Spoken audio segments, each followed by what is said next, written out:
সেদিন গিয়েছিলাম পুচকু ভাইয়ের অন্নপ্রাশনে গিয়ে এখানে সকলের সঙ্গে খুব আনন্দ করলাম। আর নিয়ম কাজ হচ্ছে এখানে নারী মুখে কাজ হয়ে তারপরে গঙ্গাবরণে যাবে। তোমাদের কার কার এরকম নিয়ম আছে তোমরা কিন্তু কমেন্টস করে জানাতে ভুলবে না। এখানে আভূতি হচ্ছে, তারপরে আমরা সকলে মিলে চলে গেলাম গঙ্গাবরণে হওয়ার পরেই বাড়ি আসার সময় একটু ছোট করে ভিডিও করলাম।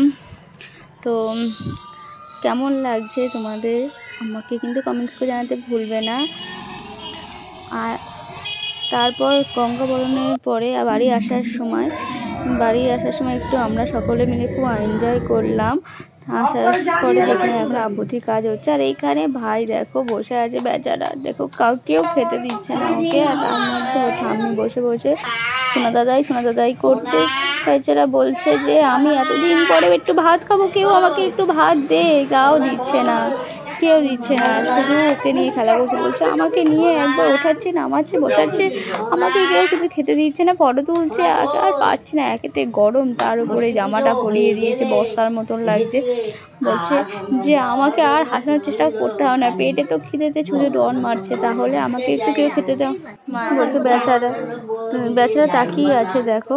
তারপরে গরম তাপ দিতে বলছে, আবার তাপ নিয়ে এলো কখন? আমি তো ভাবলাম আমার জন্য একটু ভাত নিয়ে আসছে, তাও না, এখনো তো আনলো না। কখন যে পায়েসটা আনবে একটু খাবো নাম করে, তাও আনলো না। আবার প্রদীপ নিয়ে এসছে, একে ফ্যানও বন্ধ করে দিয়েছে, তারপরে বস্তা মতো জামা পরিয়ে দিয়েছে। কি যে জ্বালা, সে তোমরা কি আর বুঝবে, যারা বড় হই তারপর তোমাদেরকে সবাইকে বলবো আমাকে নিয়ে নাকাঝাকা করেছো, অন্তত খেতে দাওনি। দাঁড়াও তোমাদের হচ্ছে। আর দেখো ক্যামেরাম্যানের দিকে দেখাচ্ছে আর ঠাম্মির দিকে দেখাচ্ছে, বেচারা অসহায়ের মতন। তারপরে খাবার থালা নিয়ে সামনে হাজির করা হলো। মামা দিয়েছে, এখন রাগ হয়ে গেছে যে দেরি করে আমার অন্নপ্রাশন আর আমাকেই দেরি করে খেতে দেওয়া হলো।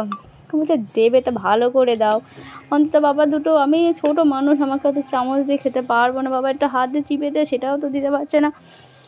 বলছে একটু খাওয়াতেও পারে না। ওরে কেউ আয় আমাকে একটু ভালো করে খাওয়া। ঠিক আছে তোদের দিতে হবে না, আমি নিজের হাতটা নিজেই কামড়ি খাই, আর কি করা যাবে, আমি পরে খেয়ে নেব, তোদের খাওয়াতে হবে না, আমি খুব কষ্ট পাচ্ছি, দাঁড়া খিদে পেয়েছে। আর আমাকে চামচে করে দেখো, লাস্টে মনে হয় বুঝতে পেরেছে মামা, বুঝতে পেরে হাত দিয়ে একটুখানি দিল। বলছে আমার খিদেতে পেটে টন দিচ্ছে আর আমাকে এক দানাটা পায়েস দিয়েছে, আমার লাগবে না, যাও আমাকে দিতে হবে না, আমি আমার হাতটাকেই বেছে নিলাম আমার খাওয়ার জন্য, তোমাদের দিতে হবে না।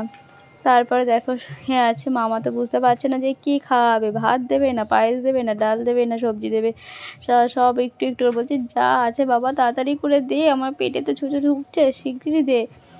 আর কোনো পুতুল নিয়ে তো খেলার সুযোগ পেলে না তোমরা, আমাকে নিয়ে খেলা করছো, আমার তো খিদে লাগছে, সেই দিকে তোমরা একটু খেয়াল করবে না কি। দেখো রাগ হয়ে গেছে, তা বলছে না আমি খাবো না। তারপর অনেক মানানোর পরে বাবু মশাই খেলো, যে খেয়ে বলছে ঠিক আছে রান্নাটা মোটামুটি হয়েছে। দেখো রান্নাটা ভালো হয়েছে কি ভালো হয়নি বোঝা যাচ্ছে না, রাগের গুতোয় এত রাগ হয়ে গেছে যে আর মুখে তো নিচ্ছে না, ভালো মানে টেস্ট হয়নি না কি সেটা পরে বলবে, সেটা আমরা এখন বুঝতে পারছি না, তো সেটা বড় হলে বলবে যে টেস্ট হয়েছে কি না। তোমরা কি বুঝছো, তোমরা কি আমি যেটা বলছি সেটাতে কি ভালো লাগছে? যদি ভালো লেগে থাকে লাইক কমেন্ট শেয়ার করে দেবে, আর একটু যদি মনে হয় আমাকে যোগ্য তাহলে আমাকে একটু সাবস্ক্রাইব করে দেবে। ছোটোবেলায় এই স্মৃতিগুলো কার কার মনে পড়ে, কার কার মনে পড়বে না, আর এই স্মৃতিগুলো কার কার এখনও তোলা আছে, যারা এখন দেখো সেই ছোটোবেলার স্মৃতিগুলো সেগুলো দেখে মনে পড়ে। আর এই আমাদের পুচকু ভাইটাকে এইভাবে খাওয়াতে দেখে কাদের মনে পড়ছে যে ছোটোবেলায় আমরা কেমন দেখতেছিলাম, আমাদের কিভাবে খাওয়ানো হয়েছিল, কি খেতে দিয়েছিল, কি মনে পড়ছে তো? মনে পড়বে তো, ওকে দেখে আমারই মনে পড়ে যাচ্ছে, তা তোমাদের কেন মনে পড়বে না?